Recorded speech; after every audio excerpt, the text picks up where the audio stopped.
So we're in the middle of Mesillas Yesharim Perek Dalid about Kinyani Hazirus and about a page in the second category called Achlap Chusim, and then it's the middle of Hinei Yeshma Psoim. So just to backtrack, talking about what is going to be the drive of somebody to do Zirus. Zirus means that he's conscious of what he's doing, which causes him to do two studies. Hashkaf Rishon, Hashkaf Shniya. One is what is the good, what is the bad, and the second one is what am I doing.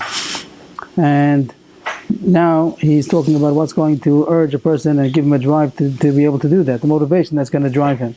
So he says that comes from Torah in general, but specifically the parts of Torah which are going to teach him Chomer Avoda and Om Kadin, the severity of the service of Hashem, how important it is, and Om Kadin, the scrutiny, the precision of how much everything counts. He went on to say that each person, according to his level, is going to receive this severity according to what's important to him. So he divides mankind into three levels. Shlemi Hadas, which seems to be intellectual, people that are wise people, and then Lapchusim, which is what we're up to, and Kol Hamon Kulo, which means the multitudes, which we're going to see them also probably today. I hope today, maybe not. That's going to be the third category. So the first people who understand, they're intellectual, they are smart people, so they are looking for true meaning. And once they realize that the true meaning is Dveikus B'Hashem, and the way to get it is the Torah and the mitzvahs and midos, so that's what they're going to be motivated to do. We said that this would apply not Dafka Tzaddik. It just means a person who his drive is to find meaning. Even if it would be a secular person, if he'd be looking for something to do in life. So some people would be motivated by money, other people by prestige, and he'd be motivated by finding meaning. But now that he's tuned in to what is the true meaning, he knows that Shleimus Amiti is only Dveikus B'Hashem, and the way to get it is by Torah and mitzvahs, midos. I think he says also Masim Tovim and midos Tovos. So that now he connects that to his motor. His motor is driven to get Shleimus, to get the true meaning, and now he knows that this is the true meaning. So now this is connected to his innermost drive. And he brought the fact of Yiras Chet, which is the end of this on a high level. At the end of the Sefer is going to be Yiras Chet. He brought the Gemara that says, in Gan Eden, Olam Haba. Everybody, even if they have Olam Haba, not that they're in Gan Eden, they're in Gan Eden, but they're going to be singed by somebody else's chuppah, which was bigger. So on a simple level, that's going to be called the jealousy, which we'll see soon. The honor that he has more honor than he does. We'll get to that today. But he's saying that this first level is not based on the difference of prestige, but more the point that he did it and I could have done it also. Not because he did it, but because I see that it was possible to have attained and I could have done it also, and I didn't. So he's going to be, whenever a person needs a certain level of shleimus that I could have gotten, and I didn't get closer to Hashem, and he's going to see that he didn't get it, and he could have, that's going to be painting him in Olam Haba. So a person should wake up in this world, these people, Shlemi Hadas, and they should realize that that's what they really want in life, and they should go with full speed ahead with the Zehirus. And now we're up to the second category, which is called Pchusim. He just calls them Pchusim, not Shlemi Hadas, Pchusim. And we started saying last week that it doesn't mean prestige in the way that like a low kind of prestige that he just wants to be bigger than the next guy. And that's where it is, that's where it ends. We gave a few examples of people who are looking for prestige. It could be that one person is going to go to a gamach, to borrow money to get a fancy outfit or car or a house that people should think that he's rich, and really he's not. The whole thing is a bluff. So that's a real faker. But then there are people that they wouldn't do that, but they would invest in becoming wealthy in order people should honor them. That's also a very low level because they just want prestige. The prestige is their motivation. They have to be worth something in order to get prestige. But still, their motivation is prestige. They want to be more than the other people. They're one-upmanship. They want to be bigger than somebody else.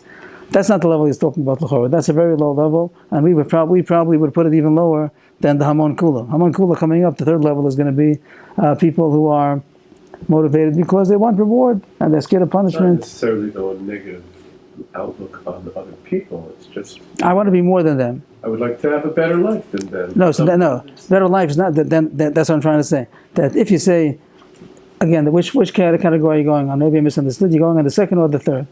The second, the one of prestige. So that's what I'm trying to discern over here. If, let's say, a person wants wealth, because it brings him prestige. Don't have money. No, not lowly, not a question of being lowly, but what does he want for himself? He wants to be bigger than everybody else. He wants a higher level. He wants to be on a higher bracket of society than the others. But the wealth is not something that is the end. It's only it's only a means to be more prestigious.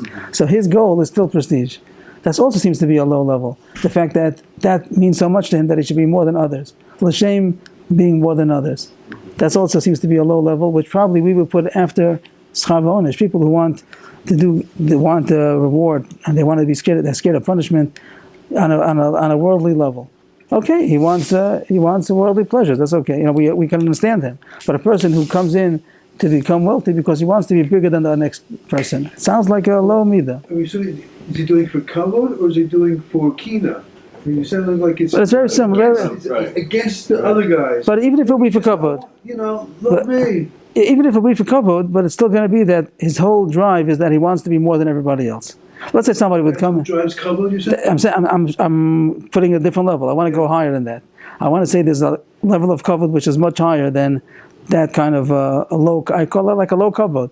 The fact that he just has a motivation to be higher than everybody else. It's definitely a category of kavod. There is such a category, but that seems to be a low. It seems to be a low category. I don't know, not dafka. I just want to show one higher. I just want to show one higher, and then to compare. When you look at the way the business world works today and the competition, it's most of them are, we can do better than the next guy. We can do. It's measured by the money they get. But it might be a bit. It might be a little bit different. There's a higher level that also is called prestige, but he's using the prestige as a barometer for success. Again, the prestige as a measurement, as a measuring rod for success. Not that other people praise him, that he feels. That means that I did something. Yeah. Not that his point is just to be higher than the next person, but he uses that prestige to measure how meaningful I am. Usually the scale in most surveys is popularity. So is the point that he wants to be popular, or that he really wants meaning, but he's using the popularity as a measuring stick? Because he's not smart enough to be in the top rank. That's the false. Right, exactly. Some people, they don't need a measuring stick. They can figure out that this is essence, this is meaning, this is truth. So he doesn't need what everybody says about it, even if they don't happen not to think. Right. But most people are not. That's another. No. Not dafka. He doesn't. It's definitely a level of another that the person doesn't need any. He knows that that's lamaisa. That's what he does. No, he because does it well. No, because he knows that this is really a true mila. Let's talk in practical, not in a mila, not even a real quality. Some people, if they want to know what's considered a nice outfit, a nice glasses, nice tie, so they don't have their own opinion. They look at what styles are going, and if style says that, that's good, so it's nice. And he doesn't know what's nice. He doesn't have his own opinion what's nice. He just has to, you see what Paris says, what's going now, and he always falls, whatever the styles changes. He's always through society. But there are other people that might say, I know what I like. I know what's good.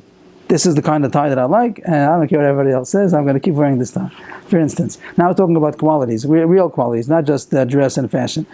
Some people, they can measure the quality for what it is. They realize that the quality is the true quality, and they want it no matter what society says. They might even be in a society that praises other things, but he knows this is a true quality, and he goes for it because he knows that's a true quality. That's the shleimei hadas, that they're able to sense the true meaning for what it is. The next category, they also really are looking for true meaning, but they don't have the kalim, they don't have the intellect to be able to understand true meaning for what it is, only based on what society says. So they're very close. They're really very close to the first. They're also looking for true meaning, but they don't know how to measure it, only based on popularity. So that's the prestige they're looking for. How does now that we have all three of them, let's say the people who, one person is going to bluff that he's he has a quality in order to get prestige. He's really a low life because he doesn't even have the quality. He's just bluffing the whole thing. He makes himself as if he's wealthy or wise, in order that he'll get forge some kind of diploma and put it on his wall that they should think that he's a chacham gadol. He doesn't need the true meaning. He's not looking for. He's not true meaning at all, and even the prestige also. He's even satisfied that they should give him the prestige, even though he knows he doesn't deserve it at all. That's like really low. Then there's a person who's going to work very hard to get the diploma, because he wants the diploma on the wall, the people just say, oh, he's a big chacham. But he's not really machshav the Maila that he got. Then there's a person who he judges Maila, the quality, according to what people are going to say. So if he got a diploma, that means I'm a somebody. So he wants to be a somebody. He wants to be worth something. He wants to be worthwhile. He wants to be valuable. But he doesn't know how to measure it by himself. If he's just going to know the wisdom, he'll be very wise, but nobody honors it, so he doesn't realize that that's a Maila. He needs the gibui, he needs the backing of society to say, this is good. And how does he measure that? Based on how he holds in the standard, based on other people. If he's more than everybody else, he's a professor, and most people are not professors, that must be worth something. So that's a high level of prestige, that he's just using the prestige as a means to measure true quality. So this seems to be the second level over here. As we go through it, it seems that's what it's going to I be. remember once having a conversation with one of my daughters who was like in ninth grade at the time, and she was going crazy over the fact that it was the end of the year and she had a big test, and if I don't do well, then I'm not going to get it. My report card's going to show it, and the report card is like, it's like, 9th, 10th, and 11th. That's what they look at. When you finish, and they look in. It's your reference, it's your scores, and that also depends, even in Shidduchim, it depends how the cloud, they go for references to hear about you. And that's basically how most people are described today, I think. How the cloud... So the comment we could say on that is that a true barometer, a gauge of somebody's success, especially a woman. Does the academic scores have anything to do? What? We know the report cards don't say anything about the actual person. But we still see the society goes according to... How do you feel about the girls which seminary they go to? That's the biggest thing. If they can get into BJJ, and then wow, then for shidduch, that's a biggie. So you have to analyze what the word is like. What do they want the essence of whatever the seminary has to offer? Not every boy can get accepted into into the mirror, or into are also in those. Well, a boy who learns at a certain yeshiva shows that he's at least a more serious learner than the girls are more. The girls. So all this is talking about the prestige, only using it as a means to get something. They want this diploma, or whatever it might be, whatever school they go to. The education system is based on it. Okay. So that's okay. So then any competition, not only in the business world, in the academic world, so there's a competition of prestige. It means, so what does society say? Who's good? So a person who wants quality because he wants to be meaningful, but he doesn't know how to judge it by himself. He needs society to say this is good. There's another person who doesn't care what's good. He just wants people to say that he's good. That's a different kind of a prestige. It's a much lower level. So I think that the level he's talking about is when people are concerned where they stand in society, because that will tell them how valuable they are. They're also close to the first level of Shleimei Hadas, that they want true Shleimus, but they don't know how to measure it only based on what society is going to say. So now he's going to say, today's society says the wrong thing. Right. So then you have to be Shleimei Hadas to go to a different society. Okay. Isn't there a Pirkei Avos that says someone who is pleasing to Chevra is pleasing to Kodesh Baruch Hu? But that's not the subject about. But it's not the pleasing means that people think well of him. But that's not the. It isn't the subject as much as kavod is saying of his qualities. It's talking about that he's people enjoy his company. So that shows that he's noach labrios. That means that Hashem. Somebody has that. That's good midos. Maybe I'm misquoting it, but I think that the gist over there is that. Ruach HaBrios Nocha Imenu. That's Ruach HaBrios Nocha Imenu. So Ruach HaMokum Nocha Imenu. People are pleased from him. So I don't think it's after saying that he's a big chacham or gibor ashir. I think it means that he's a pleasant person. I think over there saying he's pleasant to be with. So that shows a good sign about him. So I think it's a different subject.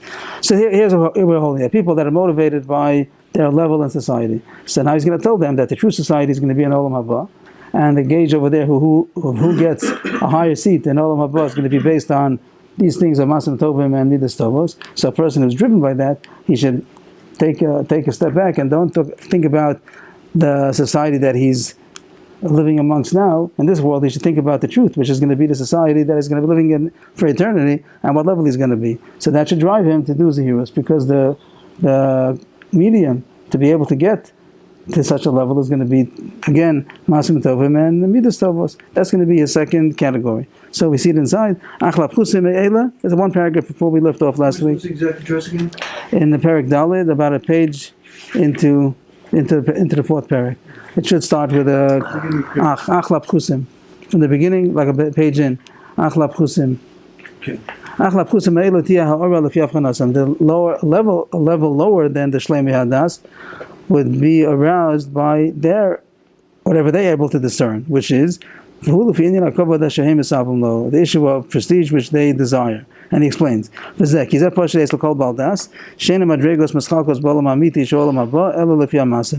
understands, and he baldas, the word das means not with the eye, not dalet ayin saf, but dalet saf. Any person who knows anything about Yahadut, he's going to know that the levels that are divided in the true world, which is olam haba, is only dependent on their actions. It means who gets a higher level in Olam Haba according to what actions you did.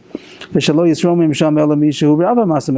person who's elevated, the higher person, is because he did more Masim Tovim than somebody else. The difference between people is going to be in how many Masim Tovim they did. Not Torah learning, is that an aspect of that as well? So here he doesn't talk about it at all. The whole issue of Zirus, he talks about, if anything, is going to look at Torah as also a Maaseh Tov, to learn. But the purpose of learning in a basic level would be to know what to do, and therefore the issue was, what are you doing? Zihirus is talking about what is Masim Tovim. Behavior.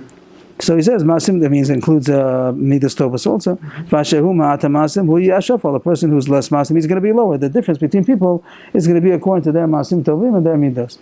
In Kainefo, Eichi Chal Adam Lahalin Eino Mimasav Olam Ha'et Ishtadlusa Bazeh In Achakach Vada Yetzalo Bizman Shalo Yuchal Letakein Eis Asher. So if so, how could a person ignore his actions or to minimize his effort that he's investing into his actions, if afterwards in the true world he's going to be terribly bothered by it when it's going to be too late to rectify whatever he corrupted. So now's the time to put himself into the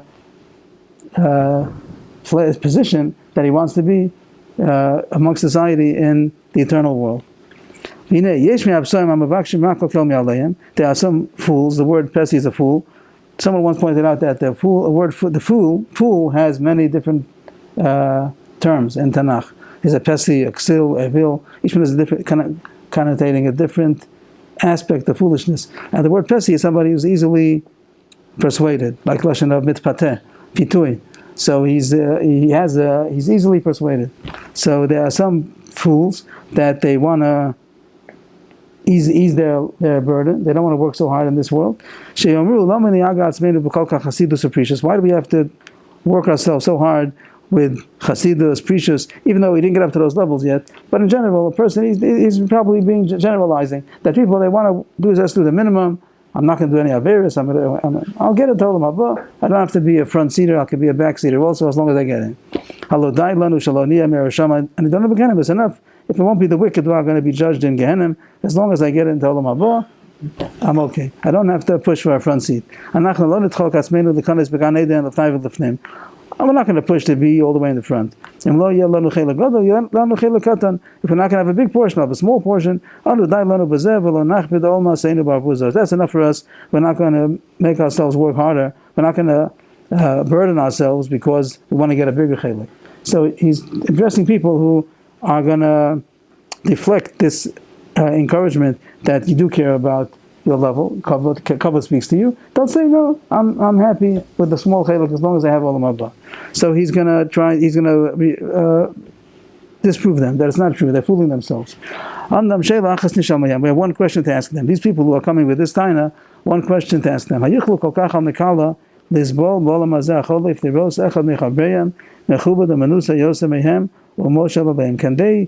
is it so easy for them to tolerate in this world, in this passing world, to see one of their friends that is more honored or elevated than them, and is even ruling upon them on a higher level that's able to have jurisdiction over him?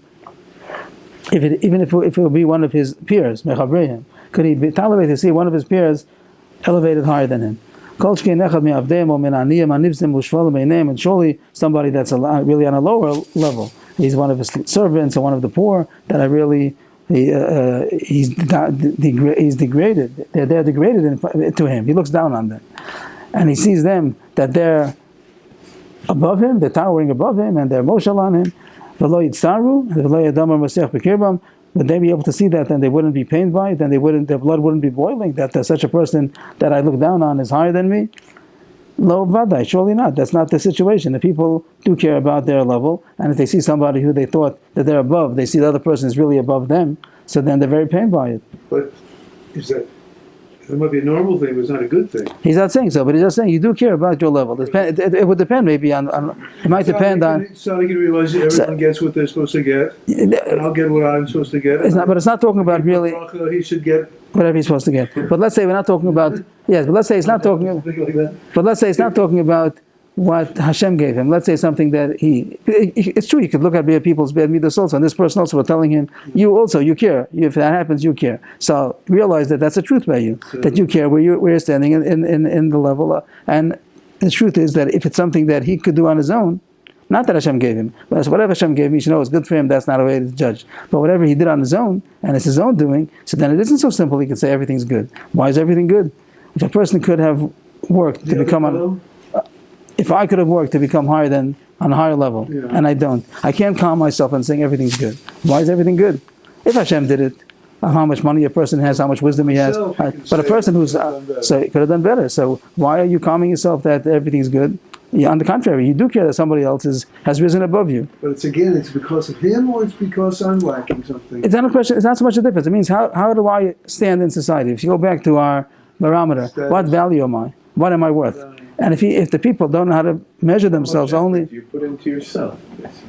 Or success. You can talk about success also in this realm. We're not. You're right. There is such a difference between effort and success. But if a person could have been successful and he wasn't, so the way that he gauges himself is where do I stand in society? That's a true way of measuring oneself, one's success. How do you measure one's success? By the goals of success, regardless of others, perhaps. But people, so that's true for Shlemi Adas. That's the first level that they know but people that don't have that. So the only way that they could gauge success is what society, where they're holding in society, in the barometer of society, are they successful or not?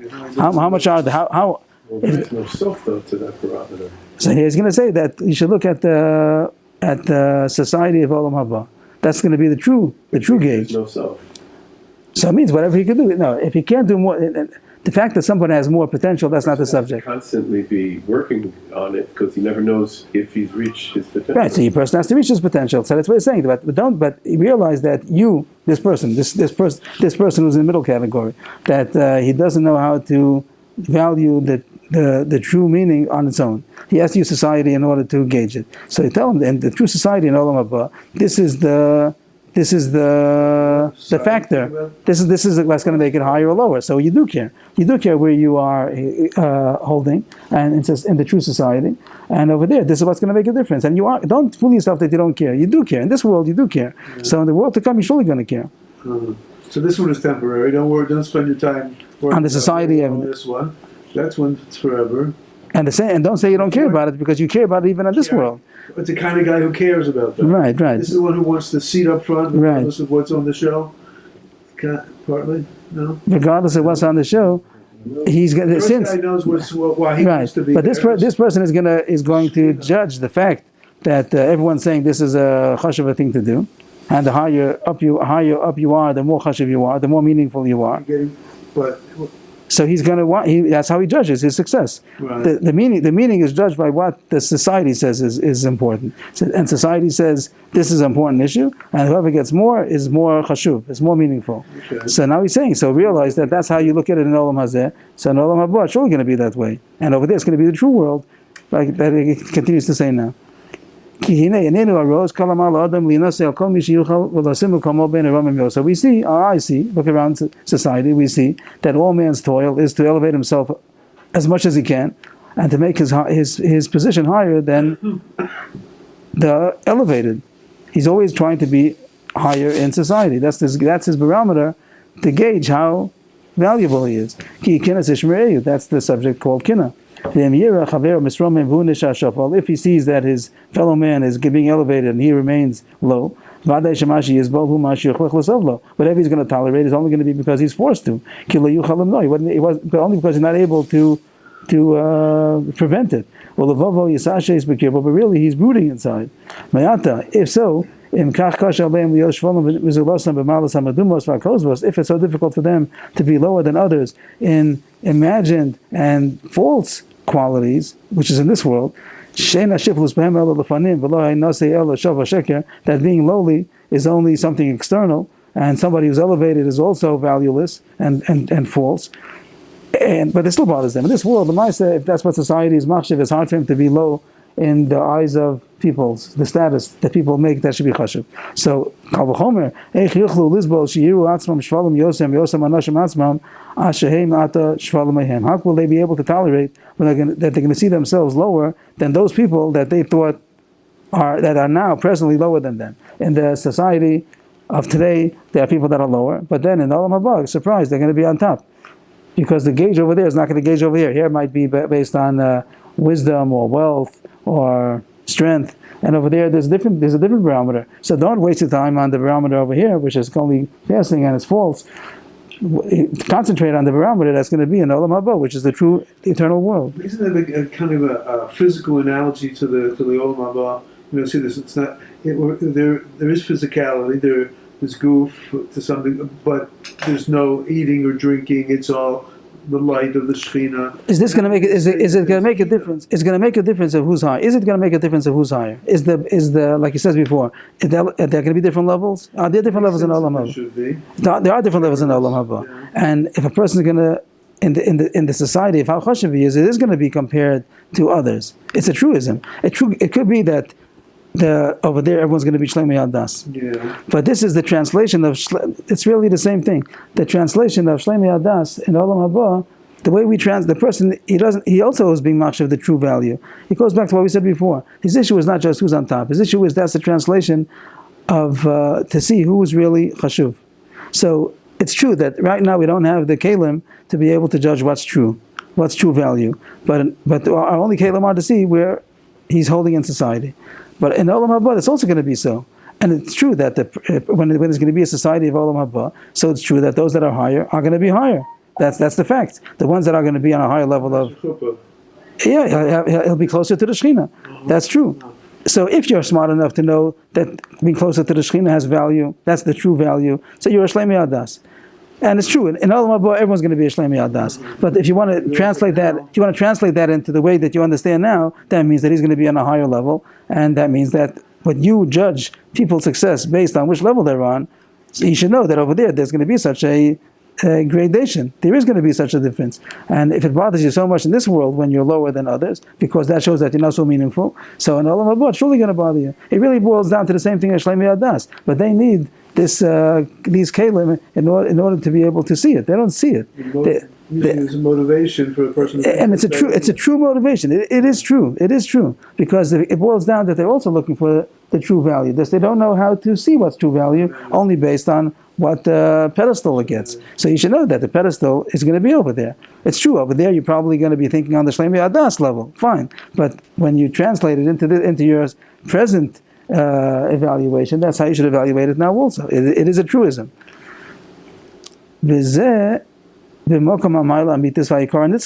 don't forget, we're talking about the true qualities and the eternal nobility. Even though right now they don't understand it and its value, and therefore they don't care about it. Nowadays they don't see that that's the true Maila. The Shleimus, they're not high enough to see that that's what's really important. But then when they're going to be living in Olam Haba and seeing that they're low down on the scale, then they're surely going to recognize it to their pain and to their shame. That's going to be a great eternal pain. So they should realize now that what they're in for. If they're going to say it's good enough for me to have a backseat, realize how it is nowadays to have a backseat, and understand that pain is going to be a real pain and also eternal. So therefore, people should wake up and utilize their desire for meaning, which is translated into their level of society nowadays, and project that onto Olam Haba, which is true and eternal. But everybody's going to have a backseat to everybody, to somebody. So I think, Moshe Rabbeinu's up there, right. yeah. So I think that, Once Moshe Rabbeinu's Right. going to bother you the whole. so I think that it only applies to what a person could have been and was not. Whatever a person doesn't have the ability to, that's not, Potential will be revealed to oneself. right. And that's not, and whatever Hashem gave him and made that he can't be more than that, that's not his issue. He's not going to feel bad about that. I think it will be as if you'd say in the coma of Adam, in the person, a human being. So you have the brains and you have the heart and you have the fingernails and the toenails. The toenail doesn't feel bad. The toenail doesn't feel bad as a toenail and not a brain, because he's not supposed to be a brain. That's what he's supposed to be, and he feels good about it. And the brain, it gives him yashikoyach, and he gives yashikoyach to the brain, and everything's good. But if somebody's supposed to be a brain and he's not, that's the problem, or whatever it might be. So whatever a person is essence. That's what Hashem made him. He has no reason to feel bad, and Olam Haba he's also not going to feel bad. But whatever he could have done and he didn't do, that's where. Why weren't you this? Why weren't you what you're supposed to be? But each person only supposed to look. That's true. There's a falsehood that we look at people based on. What you accomplished. Nobody knows that. That's. But what's it mean that you be jealous or of everybody, the others? I think only somebody that he could have been. So I think it's relative. It's relative to what he could have been. Only when he sees somebody that did and accomplished, and he could have done and accomplished, that's where there's going to be the pain. But it's somebody that has more because Hashem made him to be a higher neshama. I don't think there's any. I don't think is in Olam Haba, everybody's going to see what everybody else could have been. Could have been. Right. Rabbi Fran just said this about Rabbi Meir Zlotowitz. He says nobody's going to say you should be a Moshe Shapiro. Moshe Shapiro was Gadol and whatever he says, but you could have been Meir Zlotowitz. Maybe also not. But anyway, that's. But a person should use his kochas. Yeah. Moshe Shapiro. That. Each person has to be his full potential, and he's going to suffer if he doesn't. So one way of suffering it is that he's going to lose out on true essence. The other way is to measure it by where he's going to be in society when he's going to be lower than those that worked and were successful in what they could have been, and he didn't. He's going to be lower than them. That Sefer doesn't say this point that we're talking about now, that it only goes according to what he could have been. But I think it's muchar from other places in the Sefer that whatever he's not supposed to be, there's no reason to feel bad about that. שאין הסבלנות הזה אשר הם דורשים לעצמם להקל מהם חומר עבודה אלא פיתוי כוזב שמפת יצר מוסם. So after giving this presentation, so it's obvious that this tolerance that a person is demanding of himself in order to be easy on himself means that really this should be an issue of chomer avoda. There's chomer avoda. How important is the avodas Hashem? But a person wants to ease the burden. He doesn't want to take such a big burden. He wants to ease the burden. So he should realize that it's only a pitui. That's the word he used before. Yesh me'ap psoim. There's a foolishness that he's persuaded. Pitui kozev shemafata yitzra mosam. The Yetzer Hara is trying to persuade them, and he's successful. That he tells them it's okay. You'll get into Olam Haba. You're a grace at tzaddik, and even if you're not going to be the front seat, you'll have the back seat. That's all a pitui. If you think about it in truth, he wouldn't be so gullible. It's not at all the truth. This calming himself that he's going to be an Olam Haba is really not a truth. He's not going to be calming himself at all. When he's going to be an Olam Haba, he's not going to feel good. They wouldn't even be able to be enticed by this if they would have seen the truth. If they'd see Olam Haba the way it works, the way it looks, the different levels of Olam Haba, there wouldn't be any pitui. They wouldn't even think twice that they should calm themselves, that they'll get in, it's good enough. The same way in this world, that people don't calm themselves by saying, I got in. If you got the back seat, you got the back seat. And he's saying, I could have been in the front seat. But because they're not seeking it, they're not looking into it, and they're just going on their erroneous path, that this pitui, this persuasion or enticement is going to not going to be removed from them until it's too late. It's not going to be any more in their power to rectify whatever they destroyed. It means that this is only in this world, only in this life. I think that's the main point. The place in Olam Haba is basically static. It doesn't change. Whereas Olam Hazeh, you're used to, well, I'll get into college and then I'll do good, you know. But it's only this world, only in this world. But once a person comes to Olam Haba, it's sealed. Whatever he did in this world, that's going to be sealed. What's going to be his level of Olam Haba? They say, I heard this from Rav Nosson Rotman, I think maybe the Saba Mikelim, when he was dying, say he was crying. And they asked him, "Why are you crying? You're going?" Told him about, like, like it's famous Gemara. So let's say the same question. So he said, "I'm not crying for Gehenna. Even if I have to go to Gehenna, but it passes, and eventually it's going to pass. But the level that I got myself, that's the level that's going to be for eternity. And if I could have done more, like if I die simple, I'm going to forever be simple. Means whatever that he was saying that the bigger pain than Gehenna, even is going to be the level that a person is going to remain, even if he gets into Olam Haba. But he could have done better, and that's going to pain a person. I could have done more, either on the first level of Shleimi Hadas or the second level of his position in Olam Haba in relation to others. That's his way of measuring it. So this is supposed to be a person's impetus to be able to work. That this is what he really wants. He should connect this to his motor. Everybody has an inner drive. This is the people. This is this state level of inner drive that he wants to be successful because that's true essence. And he measures it by how people gauge it. So he should know in Olam Haba there's going to be such a gauge also. So the person should go full speed ahead and not lax off. I once heard in the name of, I'm not going to even say who it was because it probably was said over in either the grow or the this or the that, but it's sort of like the level of Klal Yisrael at that time was that we should be zocher to get to Gehenna. So I'm not that I'm disagreeing with him or I'm saying, well, you have a choice whether to understand it or not understand. It's just like I don't know in the name of who that was, but that's like you're right. It's, all the work that you're doing, and you should hopefully get it to Gehenna. So just to point out that Derech Hashem, I don't know who said it, and I don't know, these things usually you can't trust because it's a var that. But that surely is not the destination. We're looking for Olam Haba, Dveikus B'Hashem, Netzach, and Lehenas Misiv Shchinaso, Tainig Amiti, Eden Agadol Mikol Dunun Sheicholom Limatzeh, and as Derech Hashem says, even Gehenna is a favor. Gehenna is a temporary thing that cleanses a person, and then he goes to Olam Haba on the level that he built himself. Just the fact that even when the Beis Hamikdash was Kaim without Gehenna, just the fact that there's such a musag that a kohen could come and bring a korban and mechaper on the and we have tshuva nowadays also. We're not supposed to forget about tshuva. It's possible to rectify. The point of Gehenna, just the point is saying, is that Gehenna could take away a person's debits, but there's no Gehenna or there's no place how to progress. There's how to go higher.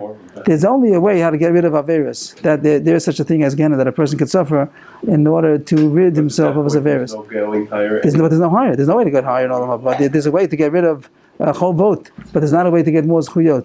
So that's the point that's being said. That's what he's saying, that the person cannot do it anymore in Olam Haba. That's what Shlomo Melech says in Koheles. Whatever you have available to do within your power, do. Because there's no actions and cheshbon, reckoning, and knowledge and wisdom in the grave to which you are going. What does that mean? That a person in this life, he has a certain koach. Whatever you have in your power, do. So now he's going to explain which power is that. What are we referring to? To the power. What power do we have in this world that we're not going to have in the grave? Whatever a person doesn't do, as long as he doesn't have the koach, a certain, like that word, b'kochacha. He's going in the pasuk of Koheles. Whatever he does, lasos b'kochacha aseh. Whatever a person doesn't do that, as long as he has the koach, which koach? So he explains which koach. Hu hakoach habichiri hamasalo kol yimei chayev. That's the power of free choice that a person has when he's alive. He has the power of free choice. He's able to make choices, and that's the power we only have in Olam Hazeh. This free choice is only something we have in this state of us being guf and neshama in this world. We have bechira, we have free choice.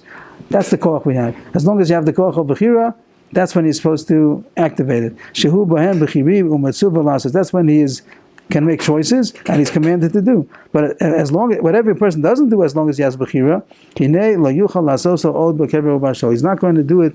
He's not going to be able to do it anymore in the grave. She'ein hakoach hazeh od b'yad. He doesn't have any more have this koach of bechira. Bechira is only in this world. There's no more bechira in the world. Bechira is only if there's ra, tov and ra. Tov and ra, and guf and neshama. If only tov, if it's only in neshama, it doesn't have it. And so tchisa meisim It's not It is going to be the guf and the neshama together, but it's only going to be on the level of what he rectified himself in this world, and that's how much the neshama affected the guf, and that's going to be set for forever. There's no more bechira. Is the image of Hashem is the That's That's a pshat that the Mefarshim say in order to explain Selam Elokim, because they have difficulty. What does it mean, the image of God? So some say that it means bechira, but not necessarily that's the pshat. But everyone agrees there's bechira. Hashem gave us the free choice. There's not going to be bechira in Olam Haba. There's going to be the level of existence. There's going to be dveikus b'Hashem. We're going to be connected. Hasaga, dveikus, hasaga. We're going to be a connection to Hashem. Learn specific shechinasa to enjoy the radiance. But there's no choice making anymore. No more decision making. That's only in this world. That's the Zman Avoda. Bechira is not forever.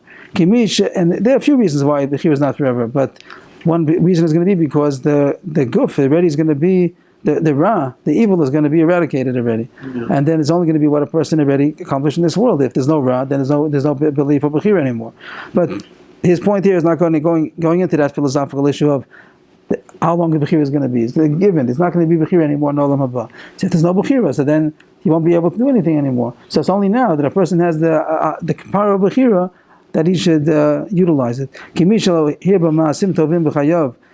out now in the pasuk. He says, Kein maaseh v'cheshbon v'das v'chachma. So what does it mean maaseh? So that's what he's going to say now. Maaseh means maasim tovim. Kimi shelo hirba maasim tovim b'chayav yav shelo lasos machrichein. If a person didn't increase good deeds in this lifetime, he's not going to be able to do it afterwards. That's the maaseh. Hamas techeshbon. U'mi shelo chishav cheshbon maasav lo yeh lo zman l'chashvoaz. If he didn't reckon his actions, like the whole issue of cheshbon ha'maisa, a person is supposed to do a reckoning.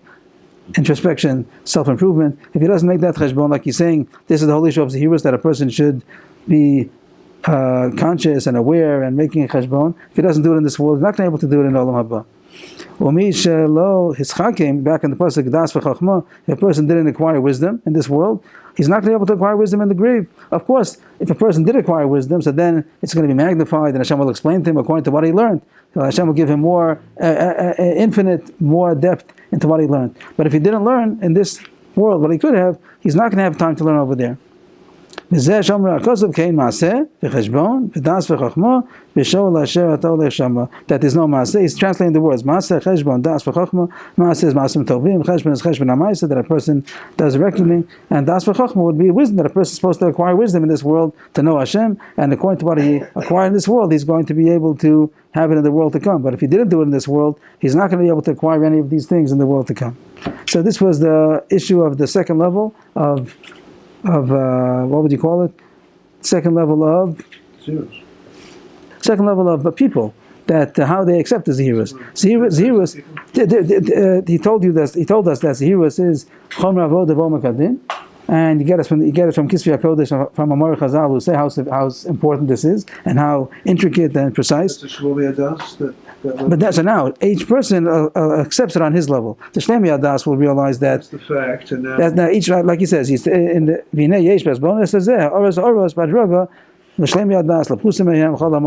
this issue, everyone's going to study the same material. The Chom Ravod Omakadin. One person is going to see, oh, this means that this is Shlemus that's going to bring me to closeness to Hashem. That's going to drive him. Another person is going to see, this is going to give me a front seat in Olam Haba.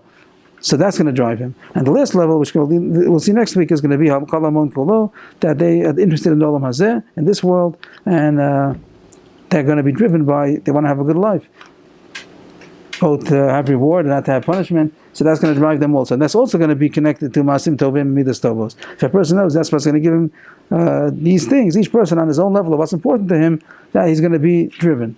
So today we did the second level of Chusamayhem, which is the people who judge success, true shleimus, based on what society says. And it's only a way of measuring the shleimus, and they don't do it on their own. They can't do it on their own, so they need society to help them. And we're telling them, look at the society of Olam Haba over there. That's the gauge over there is also going to be which people are, which level they are, and over there it all depends on how much Masim Tovim and Midas Tovos. So a person should start working now in order to be able to secure his place in Olam Haba in the maximum that he could. Yashikach.